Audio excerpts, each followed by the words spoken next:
Welcome and thanks for joining me. I'm Dante St James, taking you through today's free ASBAS Digital Solutions webinar on delegation, letting it go, outsourcing work to staff as well as contractors, and outsourcing to offshore options as well. We're going to go through all of this today. So please, if you've got any questions along the way, pop them in the Zoom chat. I'll be able to answer those live, or the Q&A is also an option too. If you're watching this along on YouTube, please, this is after the fact, we're going to record this and put it on YouTube. Just whack some comments below and we'll be able to pop in and answer those at the time that we can. In the meantime, let's get underway. This is brought to you by Business Station and the Australian Small Business Advisory Services Digital Solutions Program in consultation with Regional Development Australia, Brisbane and Queensland, and Treaty Business Consulting in the Northern Territory, where I'm happening to be based this morning, or this afternoon actually. It's after lunch, I just scoffed some down myself.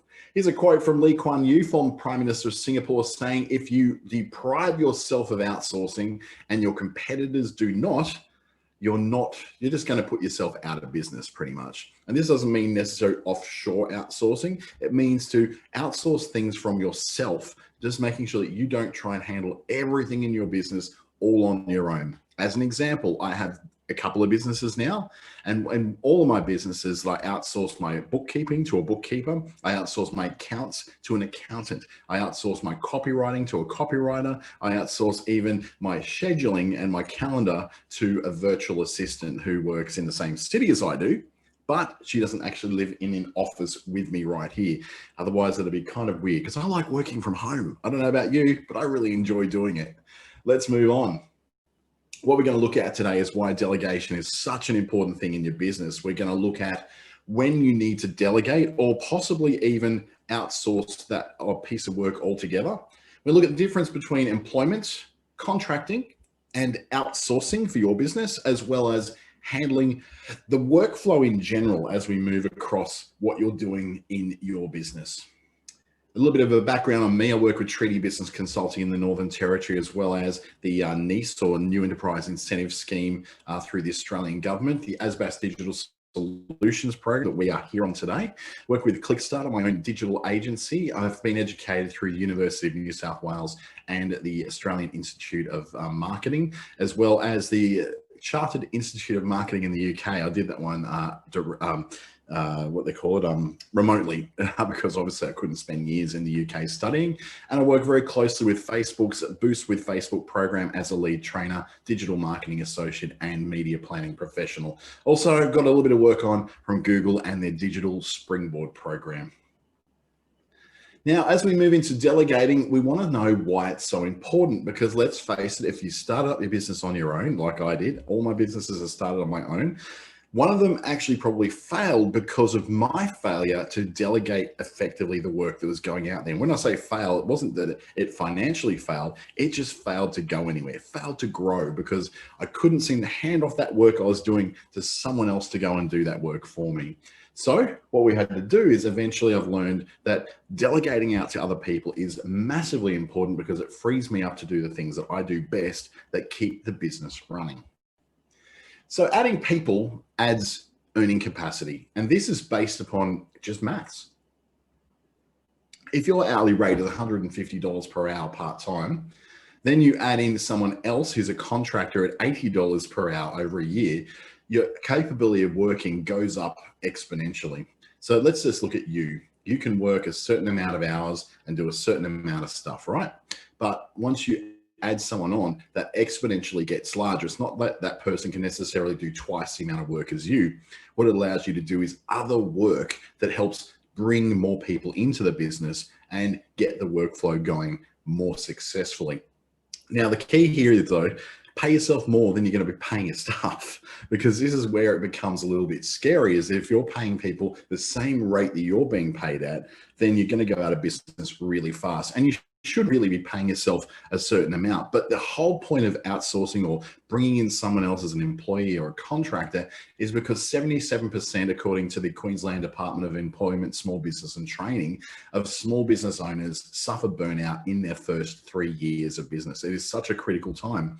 A lot of people say that that first 3 years is absolutely critical for getting your business established and working. And I can certainly base that. The first 3 years for me were the hardest. I'm in year 5 now with one of my businesses, and everything's stabilized now. I can make predictions, I can make forecasts, and that came about around about through mid-year 3. Now, some businesses do move faster to stabilize than that, but that's usually because they've been able to scale themselves up much, much quicker and much, much more effectively than people who, like me, made that mistake in their first businesses to not scale up and not actually take the hit that comes along with adding new staff in. So you want to be able to outsource or delegate work when you don't have the skills to do everything that needs to be done. And this is a case where, for instance, if you are running a, let's just say a bakery, now, you know how to bake, that's fine. But do you have customer service skills? Do you have bookkeeping skills? Do you have the ability to be able to do all the cleaning up to a standard of the food health inspectors? Do you have the ability to be able to make even more specialized pastries rather than just bread baking? If not, that's when you might have to keep your business, supplying customers with what they want, invest in someone else to do some of that work for you. Of course, though, there's also only so many hours in the day for you to do all the work. Can you imagine running your own butcher shop in a shopping center and you're the only person in there? You have to prepare the meat, you have to dress the meat, you have to keep ordering in the meat, you'd have to then be serving the customers the meat.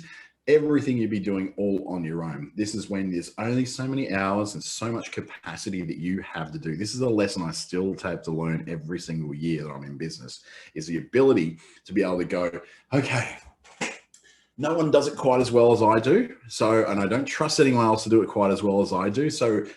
But the fact is, I need to take a day off. I need to have a couple of weeks off a year, or even 4, 5, 6 weeks off a year if I possibly can. So I have to get someone else in there to do some of that work.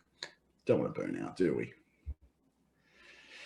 According to Business Australia, 24% higher customer dissatisfaction takes place in sole traders, freelancers, and micro businesses because we tend to have our work taking longer.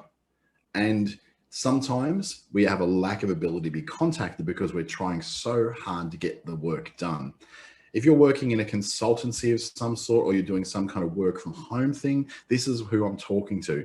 People like myself who run a business from home. Sometimes we're really hard to get on the phone because we're in so many meetings. We're trying to concentrate and zero in and doing some sort of creative work, or some kind of work where you're meeting with people who are coming through the door and you're having a consultation or some kind of session with them.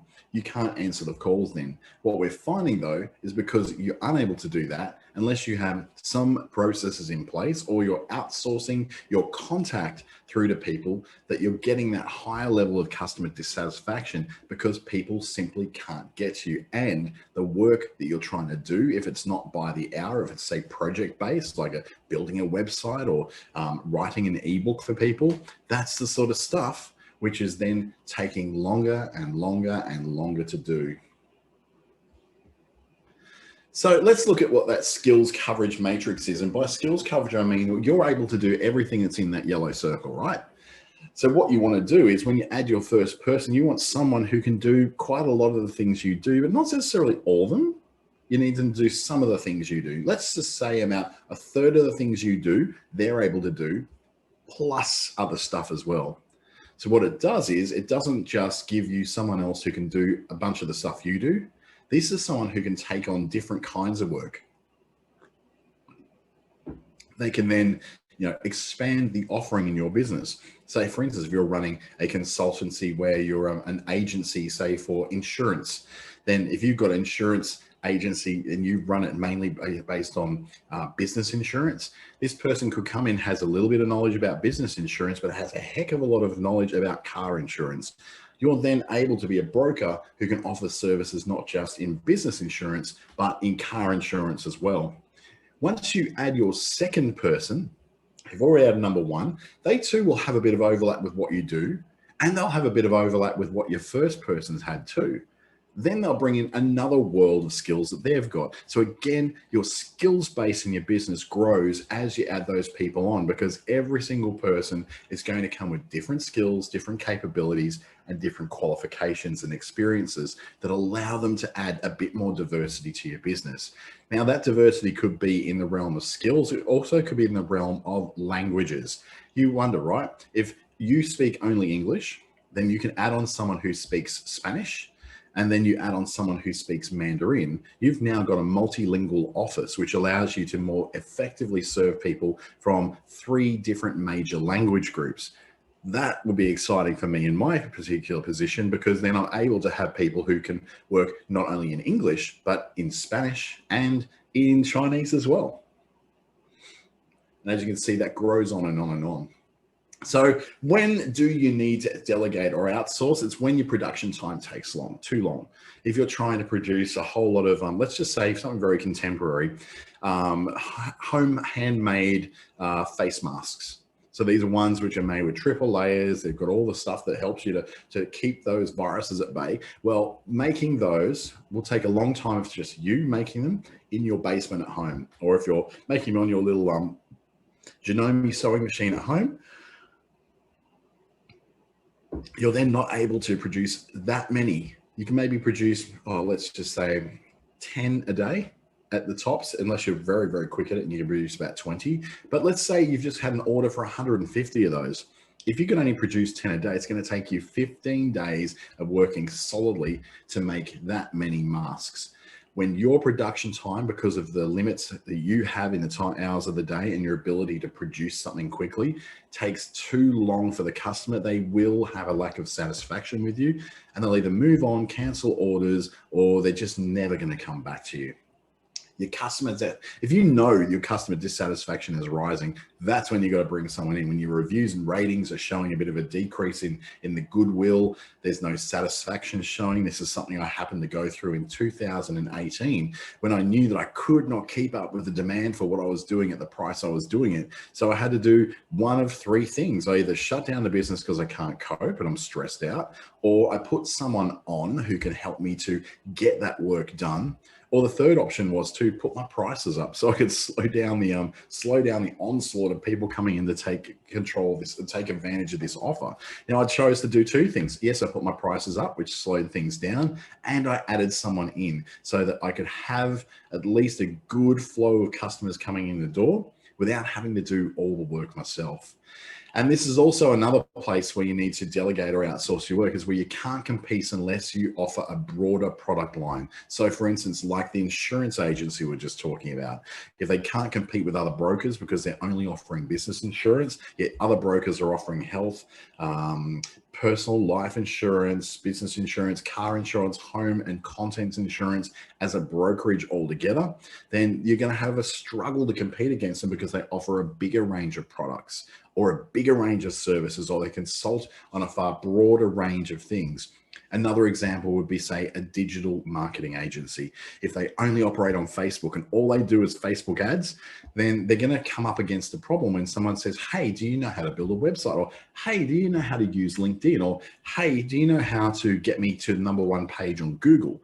If they can't answer those questions, that customer is going to take that money they were willing to spend on that product and spend it with someone else. So if you cannot compete unless you offer a broader product line, if your customer satisfaction is on the rise, if your production or your service times are taking way too long to deliver, that's when you might need to look at maybe delegating or outsourcing a little. But when you do, there's a variety of ways you can do it. You can do it by employing someone, you can do it by contracting someone, or you can do it by outsourcing. And the more traditional method of outsourcing we're looking at is beyond contracting and perhaps even going offshore to be able to do that. So some of the advantages are for employment is you're looking for a more stable, long-term committed workforce. So you're looking for someone who is going to be fairly well invested in your business as well. Now, we know that we're not expecting 10 out of 10 from every employee because let's face it, isn't their business, it's yours. You give 10 out of 10 every time, but you can expect a good 7 out of 10 from them. That's a pretty good result for someone who doesn't own the business and has no holding in the business to be able to give you a bit of their time in the week to be able to help you achieve your goals, and they get compensated fairly for that as well. That's employment, but contracting is a lower overall cost for you. Now, the per hour cost is going to be more than if you were going to employ someone, but you don't have to be paying things like entitlements, leave. You don't have to be paying things like, loading on leave. There's no sick days, none of that, because they are essentially running their own business that's contracting its time to your business. So they're also a business owner and they may have other contracting. It's far less complex than employing someone. It is far more flexible than employing someone. If you only need someone for 5 hours a week, you can contract someone for 5 hours a week. It might be a little hard to get someone to commit to employment for less than a couple of hours, like less than 4 hours a week as a casual, but 20 hours a week as a part-timer. And if you don't have quite the work to justify 20 to 38 hours a week when it comes to part-time and full-time employment, contracting might be the option that's really available for you. That's what I do. I contract. I'm not employed by anybody. I don't have a job. I contract to things like the ASBAS Digital Solutions Program. It takes around about 10 hours of my week at the present. Then I'll contract to the New Enterprise Incentive Scheme. Now that takes another 20 hours per week of my time. Then I contract to Treaty Business Consulting. There's another 10 hours. That's made up 40 hours of my week. And then all the other time, I either work on my own business or I work on other contracts for other businesses, so that I've got probably about a 50-hour week, which is probably a little bit more than it should be. Sometimes it creeps up to 60 because I just have to get the work done and I have to work on weekends. But the flexibility is there that I can lose any one of those things and I'm still got a good income coming through from the 4 or 5 other options that I've got that I'm working on at the time. Is it difficult? It can be. Is it complex? Yes, it is. Does it have really interesting tax times? Yes, it does, which is why I've got a really good accountant and a really good bookkeeper to handle all that.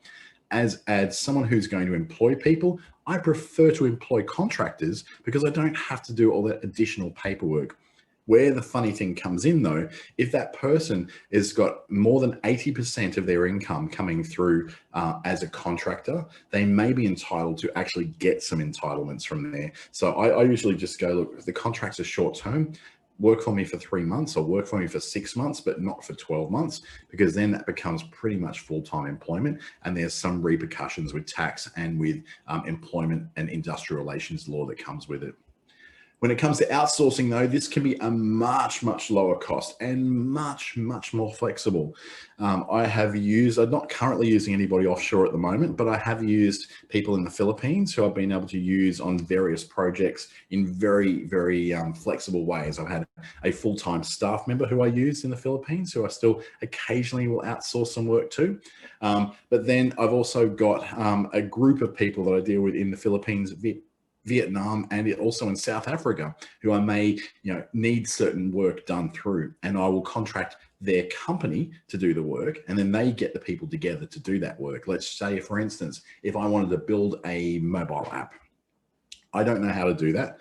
I don't really want to know how to do that, but my clients may want to know how to do that. So what I'll do is I'll work in conjunction with an app development agency, either in Australia or overseas, and I'll find out how much it's going to cost, whether they're capable of doing it, and then say, okay, have you got the team that can carry all this out on their own? Because we're not doing any of the work. We're just becoming a project manager. And that's how I would use outsourcing. I don't do the work. I just project manage the work being done by someone else. Typically, outsourcing is done as an offshore option. So quite often you'll find that much of the outsourcing that goes on in today's world is in the Philippines, because there's a very easy cultural reference there. There's also no language barrier. Just about everyone in the Philippines speaks English, is educated in English, and therefore it's very easy to communicate with them. A little bit more difficult when you're dealing with some other countries where English is not quite as common. And that's why we've found that the Philippines has been really easy to deal with, because that language barrier just isn't there. You might find, though, it's easy to work with someone in Ukraine who has been educated in English, or dealing with a team in, say, Mumbai or Bengaluru in India, because they're very large tech centers with lots of these teams that are ready to do things with lots of different skills. The disadvantages of each one of these are that employment is expensive, it's complex, it's got legal requirements, it's got a lot of repercussions that come with it. It's not the favored way for many businesses to deal with these days, but if you're looking for that long-term stable workforce who's going to turn up every week, largely, sometimes get bad apples, but largely the right people, then employment is the way to go. Contracting can be can have a bit of an offside, because often contractors only want to work with you short term and they don't want long-term commitments. I'm a bit like that. I don't like working long-term commitments. I want to work on projects and move on to the next thing, because, you know, you're trying to hang a shiny object in front of me and I just go, oh, what's that? What's that? Because I like to work on things quickly, get in, get out, and work on the next thing and get excited that way. Some people are that way geared, and they tend to be people like me who do contract. Outsourcing, though, can have problems with communication barriers, as I was saying, particularly if you're dealing with cultural barriers, sometimes with people in India, Sri Lanka, Pakistan, and in Bangladesh. There can be some very big communication problems, not because of a lack of English, because all those countries have a widespread education in English. Their English actually is way better than most Australians. Where the problem may come up is that there's a cultural barrier that you don't quite understand, or it could be that we're so used to in Australia speaking in a very colloquial, very generalized and vague sort of English. We don't tend to get to the point and have solid lists of things to do. So if you don't have that and you're dealing with a team in another country who's absolutely, you know, they're completely dependent on you knowing exactly what you want to get, and you've got the measures in place to measure whether that thing is right, and to make sure that the thing comes through in the way, in the shape, and the form that you said you wanted it to come through, then you may have a bit of trouble working with offshore outsourcing. And it can be a wildly varying cost depending upon who you're using. If anyone's ever been to Fiverr or to Elancer or any of those freelance sites, or Airwork, any of those, you can really see that there's a lot of difference in what people will charge, and often you will get what you pay for. Well, and there's also differences in currency. It's going to cost you a lot less to employ someone or contract someone or outsource to someone in the Philippines than it is in Indonesia, because there's a different currency mismatch between Australia and there. It can be outsourcing to America even, and you've got to remember that their currency is usually in a much more favorable position to our currency. Or you may be outsourcing to somewhere like South Africa, where we do have a favorable currency, but it's much more expensive dealing with them than it is dealing with, say, someone in Uganda or in Nigeria, where you can get quite very talented people with technical skills that aren't so great when it comes to being able to deal with them on a language basis. So now we know what the pros and cons can be. Let's look a bit more deeply into the employment part. So employment is good when you've got lots of ongoing stable work that you can forecast. The revenue doesn't change much from month to month. It's stable. You have a good cash flow. You have a solid pipeline of new work and new customers coming through all the time, or very solid repeat customers coming through all the time. You may have a specific, I always have trouble with that word, specific need for very specific skills. The work that needs to be done needs a very dedicated person on a very dedicated task that's very specific. It may be they need to be a CSS programming writer. They may need to be someone who knows how to use an overlocker. They need to be someone who understands the intricacies of immigration law within Australia, or they need to be someone who understands something like how they have to have their coxswain's license or ticket, or a forklift ticket. Anything really that you need to have that requires a very specific skill that you're willing to pay for, and it requires a level of training for that person before they even come into your business. Employment's good when you've got a very solid idea of what your company culture is. If you are likely to have a great company culture, you're likely to have a lot of people who want to buy into that. Employees are far more likely to want to buy into your teamwork ethos, into your culture, into your big picture plans and get excited about things than what a contractor or an outsourcer would. A contractor could not be expected to get excited about your company culture because, quite frankly, they don't have anything to do with your company except to occasionally do some work for it. The same with outsourcers. They already work for a company if they're not just working for themselves. So they're not going to get excited about what your big picture is or what your culture is or what your view of teamwork is. You're going to have to work that little bit harder if that's important to you to have your outsourcers and contractors to buy into your culture. It's also good when you have an office or a shop or a premises of your own, because employees like to work from a workplace. They're not massive fans of working from home. Some are. We've seen over the last year during COVID-19 that some employees really like the idea of working from home. I had the beauty for nearly 8 of my 13 years with a previous employer of being able to work from home in that time. I loved it and I still love it. I love to be able to, like, for instance, 10 minutes before we started this call, I was able to get the washing out of the dryer, fold it, put it away, make some lunch, quickly rush in here and be able to do, and also took the rubbish down to the rubbish room downstairs in my building as well. As all those little things I could do because I happen to be working from home. I'm still very connected to all the people I'm working with, and I'm actually popping into the office a little bit later this afternoon to see them. But the working from home thing works for me and for a lot of people. But most employees don't like it. They want to go to a workplace because they want to maintain a very strong definition between home and work. Work is not necessarily their whole world. Your business might be your whole world, but their working there is not necessarily the whole world. But it also helps you to maintain a quality control and you're able to monitor performance a lot more if that's something that you seem to be concerned about.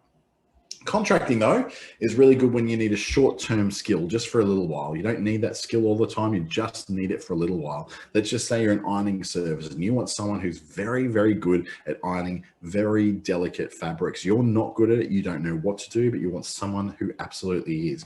Or if you're doing clothing alterations, you want someone who knows how to work with taffeta or with other very fine and very finicky lace work, that kind of thing.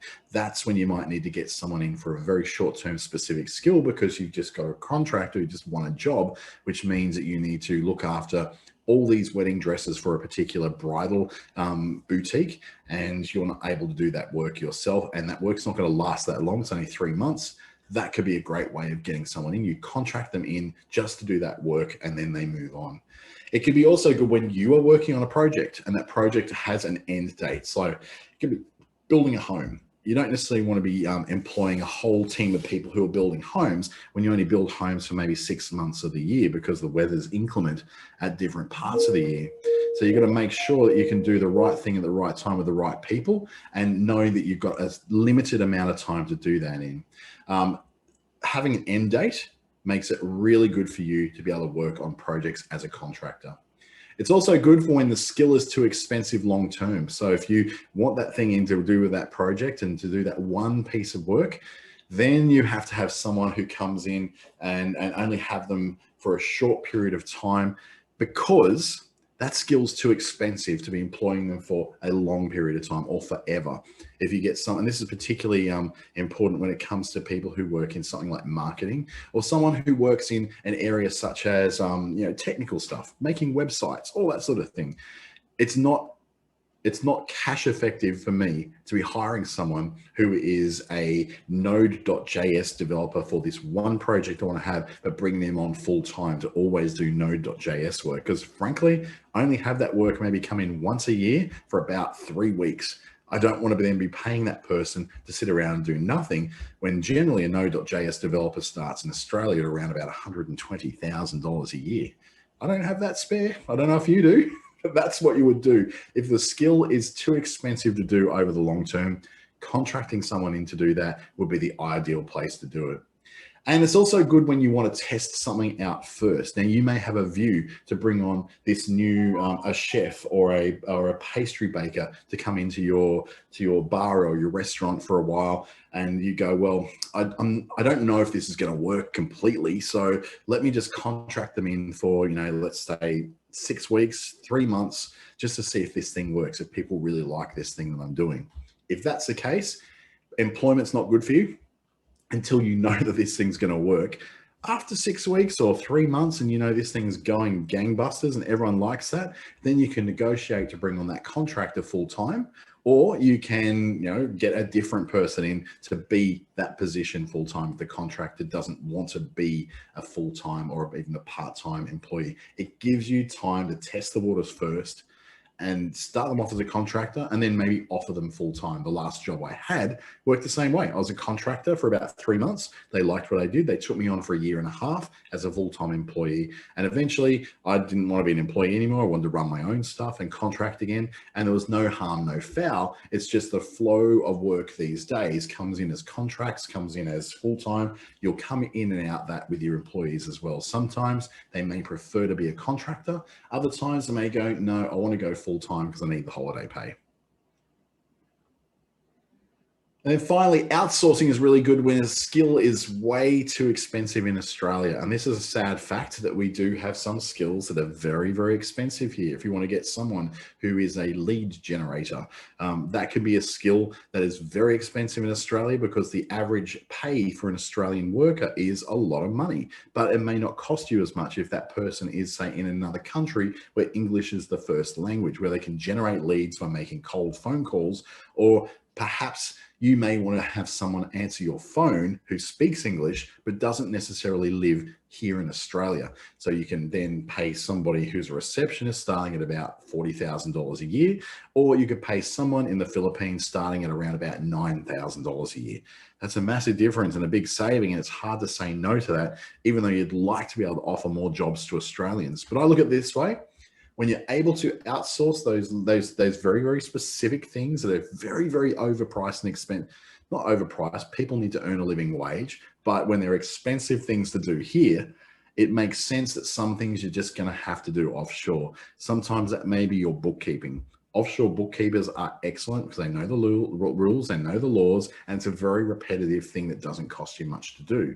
Other things that may be good for doing that is an expensive skill in Australia, things like developing apps, developing software, websites to a degree, but there's so many grants available in Australia to use Australians that does kind of make sense to just use someone in Australia. Or it could be someone who is doing video production work for you, where you send them all the raw files and you say, this is the format I want it in, and they go and do that grunt work for you. That to do in Australia will be very expensive, but offshore, it becomes a much, much cheaper, usually 90% cheaper than what it would be to do it in a regional area, say like Cairns or Darwin or Port Hedland, where the local person who does that has no competitors and knows he's got the market completely locked down.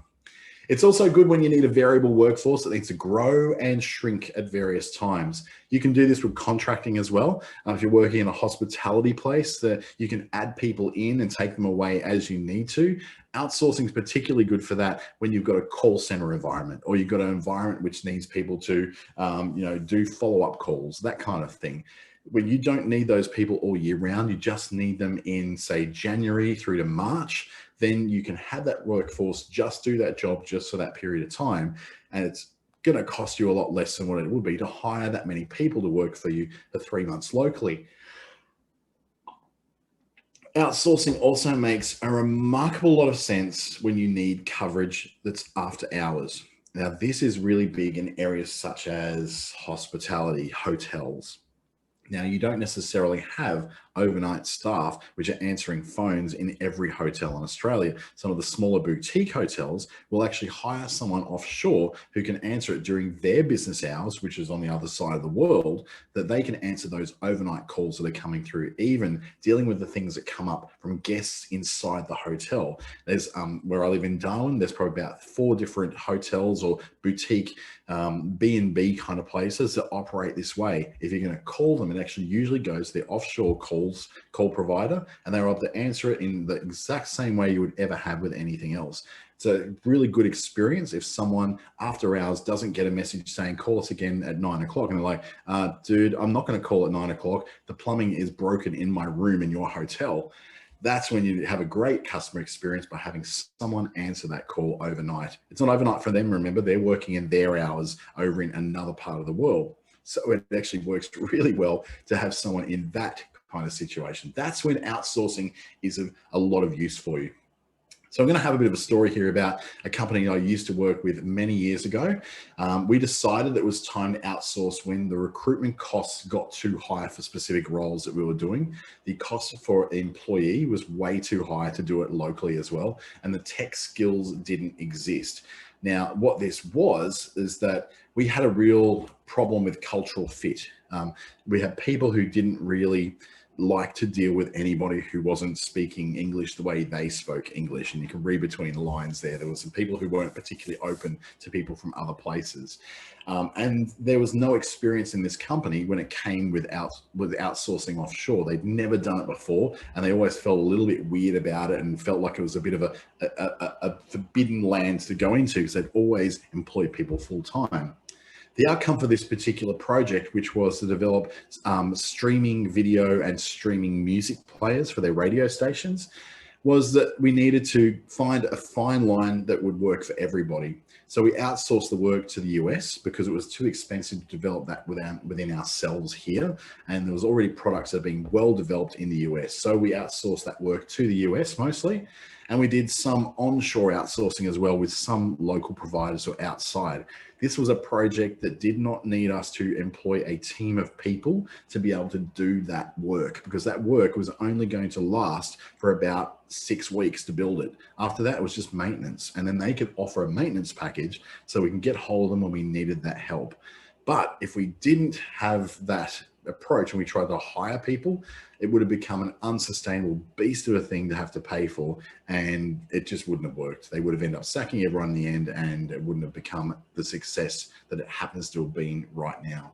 So sometimes outsourcing is not a wholesale thing. It's not like I'm taking everything that I do in Australia and outsourcing it to the Philippines. That's not what we're talking about. It's usually going to be a hybrid model where you've got some people who work locally with you, some people who are outsourced within Australia. So they might be in another state or another town at least, working for you in that respect.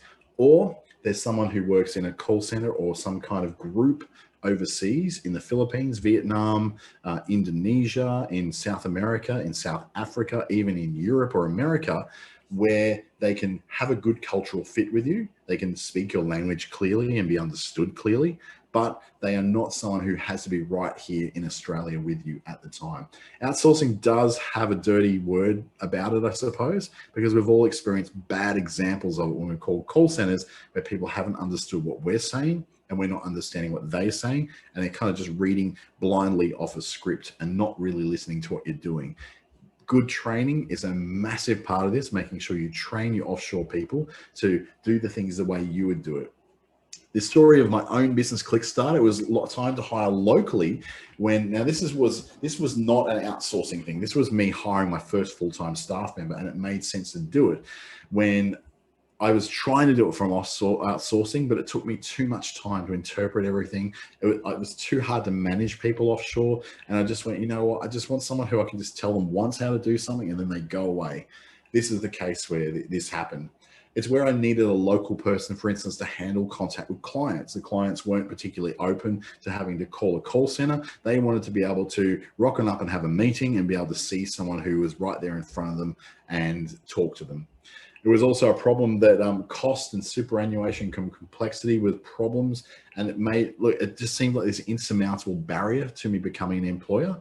But ultimately, I was actually able to learn a new skill, the ability to be able to hire someone. Look, that first person was the hardest person I've ever had to hire, but the second person was that little bit easier. And then the third person was easier again because I'd done it. And it probably helped that the first person I hired was able to work all that stuff out to become also my quasi HR person to help me hire the second and the third person as well. The result though, was I had a massive increase in my capacity and the revenue increased way more than my costs did. If my costs increased increased by 300%. My revenue increased by about 1,200% because the efficiency that came in got me out of the way, which is the biggest problem in my business, that I was too slow and I couldn't try to do everything myself. I bring in people who could do those things more effectively than me. Man, the whole thing grew and became so much more successful. In the case of Trinity Business Consulting, who I work with, we knew that it was time to hire contractors when we moved from repeated work that was always very predictable and forecasting to new work in projects that we want to do, particularly with, with digital projects, websites, social media marketing, that kind of thing.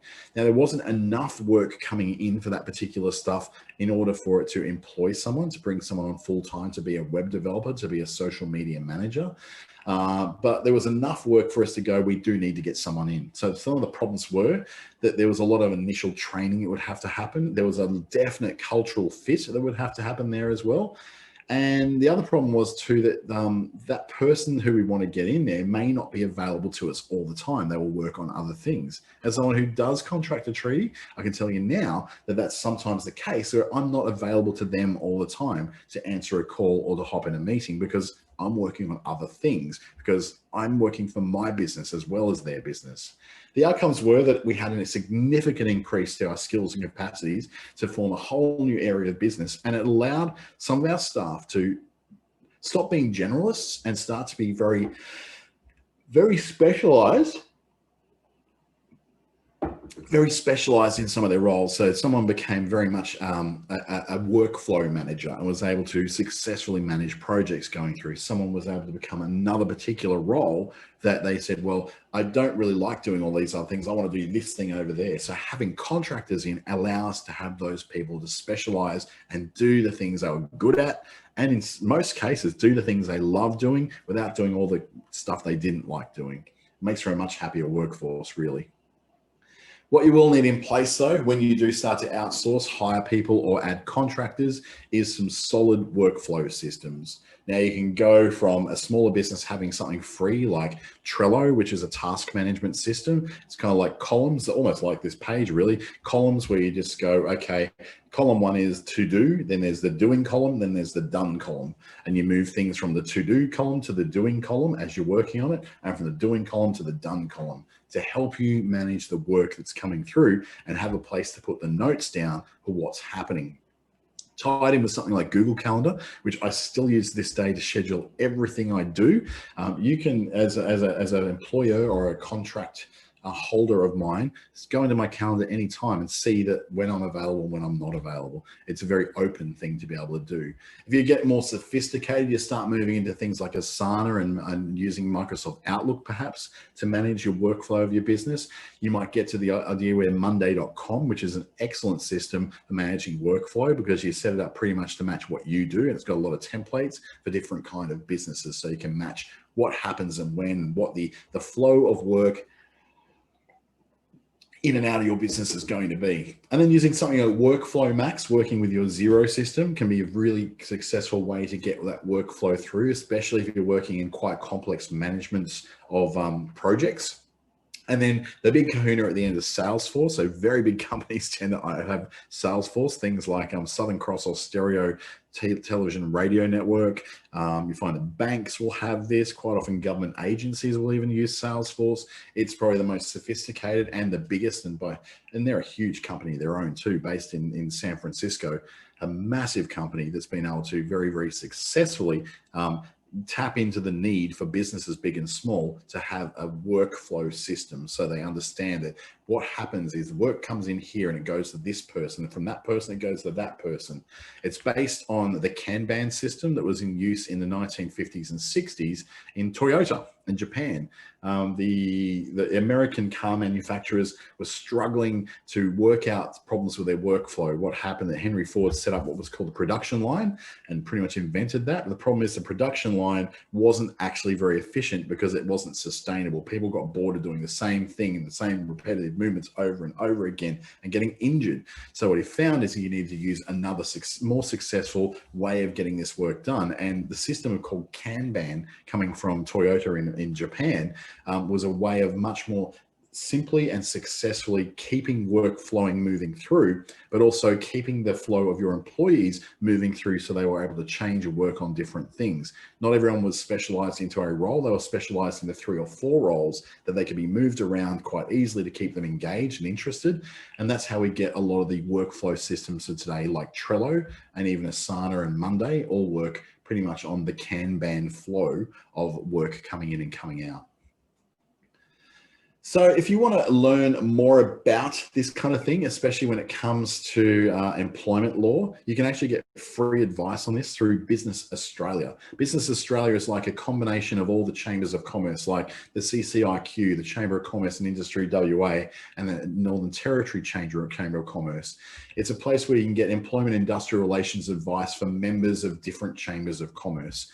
You can do it through there. You can also get free advice and free membership through Business Australia to a degree. Your local chambers of commerce in WA, Queensland and Northern Territory are much more versed in your local laws and in the local requirements, whereas Business Australia will give you much more generalised assistance, but it is free. Just become a free member at businessaustralia.com.au and you'll be able to take advantage of that one right there. It's a good service. I've used it a couple of times when I wanted to ask some questions about COVID stuff. They had some great materials and some great advice written down on the website and also available through their call center. If you're looking to outsource, some places to start with might be good for you to get to know Fiverr if you want to get some outsourcing of things like graphics done, video done, stuff like that. If your outsourcing is more about real world things to get done, so not sitting on computer things, more like I just need someone to pick up my laundry, I need someone to go and do my shopping for me. Airtaskers are really good for that, both here in Australia and elsewhere around the world. It's a really good way to get people to do those little repetitive things every week that you just don't want to have to do. It's like the Uber of getting things done, really, I suppose. OnlineJobs.ph is the Philippines source center. They're an agency of sorts, I guess, for you to hire people to work on things for you remotely from the Philippines. They have some great stuff in there where they actually handle the management of that person rather than you having to handle it. And there's also ways for them to have a meeting with that person monthly to ensure that they're both satisfied with what they're doing and they don't have massive problems with you. Some more sort of wild west sort of areas, probably things like Upwork and Freelancer, which are both freelancer.com and upwork.com, which allow you to outsource tasks to other people in other countries, everything from bookkeeping through to design and graphics and websites and social media and all that kind of stuff. Once you've got those things though, you need to make sure your processes are really defined so you can say to that person on Upwork, this is exactly how I go from the idea through the implementation and posting of something on my social media account. So you get them to do that. You need to, though, have already worked out how to do all that. And then you're then training them on how to do it. And then they go and they continue to do that for you. Like I said, you need to have really good workflow systems in place, a really solid idea of how to do it. That will often mean having a really good written set of standard operating procedures. This is how you open the door in the morning. This is how you open the call center in the morning. This is what you say when someone says this. This is what you do when someone complains. Everything documented out so they know how to follow it to the letter and be able to give you the best possible result they possibly can. They're not going to, outsourcing is not a case of buying people who are empathetic and buying people who are going to think on their feet. That's what your employees are for. Your outsourcers are going to take care of the repetitive tasks that you don't have to do yourself. That's how you use your outsourcing. So thank you very much for joining me. It's been a nice, quick, short, sharp one. My email address is dante@treaty.com.au if you'd like to know more about this. I've got some advice on where to go or who to speak to when it comes to contracting, outsourcing and employment. You can also catch up with me on both LinkedIn and Facebook as well. I welcome you joining me there. And aside from that, though, you can watch this again on YouTube through the Business Station and my own channel. I'll be putting this up in around about 2 hours time. Business Station usually around about the same as well. Being a Friday, might be till Monday, but I'll make sure I get mine up there. Thank you so much for joining me. I hope to hear from you soon and enjoy your weekend and have a good coming week as well. Thank you and good afternoon.